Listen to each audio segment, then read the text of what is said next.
Hello there. Welcome back to Thriving Generation with Dr. G. Thank you so much for your support, for subscribing, and for always coming to check my videos out. If you are new here, welcome, welcome, welcome. I hope you subscribe. Consider subscribing to be a part of this awesome thriving team. We are always learning tips and resources that will help us thrive in our generation. Today, I'm sharing with you the guide I use for my personal reflection. So at the end of every month, I take a moment to reflect on the month and also to plan for the new month. This is not my yearly plan. I do have a yearly detailed plan, but every month I do take my time, reflect, take account of the month, and then plan for the one ahead. So let's get to it.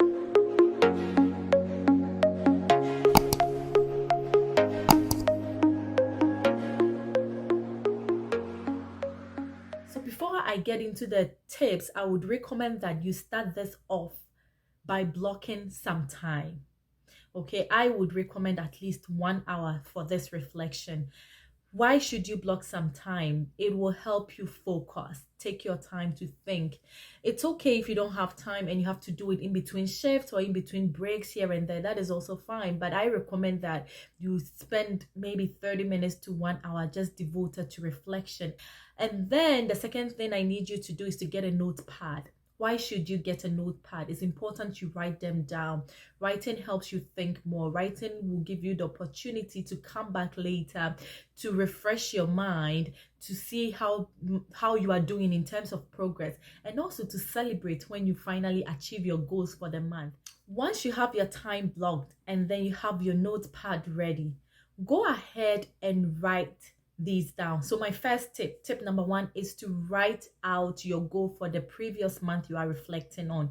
So today is October 31st and I'm reflecting on October. So I'll write out my goals, the goals I had for October. If you didn't have any goal, reflect on the major highlights in the month. And by highlights, I mean the things that went well, the things that didn't go well, some of your wins, some of your failures. Just write everything out. The big ones, the small one, the cash you got on the side, write it out. How you got that, write it out. The breakthrough you had at work, write it out. The presentation you failed at, write it out. Everything you can think about, the big, the small, the medium, the huge, write it out. Once you do that, you can move on to step 2. That is gratitude and repentance. I know. It's not like you've sinned and you're going to pray for repentance, but gratitude is very, very important. Being grateful for the things that went well and even the things that we believe didn't go well. Sometimes when we add a little bit of perspective, we realize that we were better off in some situations.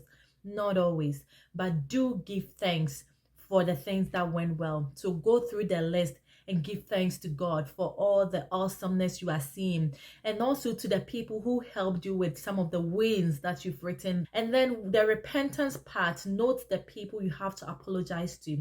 If you hurt anybody within the month, please note that down as well as praying to God for the things that you were unconscious of. It's very important that you go into the new month clean, as you don't want to go with still thinking about the grudges you have with other people. I love to enter the new month with a fresh plate, like let go, let a new one in. Okay, that is my principle. Now that we have reflected on the past, now that we have cleared up the wrongdoings and we've given thanks for the awesomeness, let's go ahead and plan for the new month. The new month, what goals do you have in mind? Write them down. At the end, I'll share my personal examples with you, but what goals do you have? They can be money goals, they can be life goals, they can be health goals, whatever it is. Write it down. And that goes on to my step number 4, practical steps towards achieving the goals. The goals do not necessarily have to be new goals. If you have a yearly goal, it could be part of your yearly goal, what you had already planned on doing in the new month. Pick that out and get that done. But if not, you can set a new goal or a minor goal related to your major. And then the step number 4 will be practical steps towards achieving your goal. What are the practical steps? Because you can have a goal, but if you don't plan appropriately for it, you will not achieve it. So let's use my example. We are in the month of October. October is ending. So in the month of September, My goal was to run outdoors at least 2 days in a week. So that was my goal. And I chose 2 days because I thought that was practical for me. If I said all week, I may have ended up being intimidated and not doing it. So I did 2 days because I thought 2 days was reasonable for my schedule. So that was my goal for the month of September. And my practical steps towards achieving that goal was to reach out to a friend to hold me accountable. I knew a friend who runs a lot. I knew that she was always outside. So I called her and I said, hey, I'm interested in running. Can you check on me? So she would text me and ask, have you run today? Which day are you going to run? Then maybe I'll text back and say, I'm going to run on Wednesday. And then she will make sure she checks on me on Wednesday, or I take a screenshot of my mouth and then send it to her. That is how I kept myself accountable, and I did achieve that goal and even more. And then we moved on into the new month, which was the month of October, which is the month we are in now. And my goal for October was to start the YouTube channel I've been talking about for a long time and have been planning for a long time. So here we are. We got it done, right? Back to you. What is your goal for the new month? How practical can it be? Break it down. Once you break it down to practical steps, set a date. What date are you going to start working on them?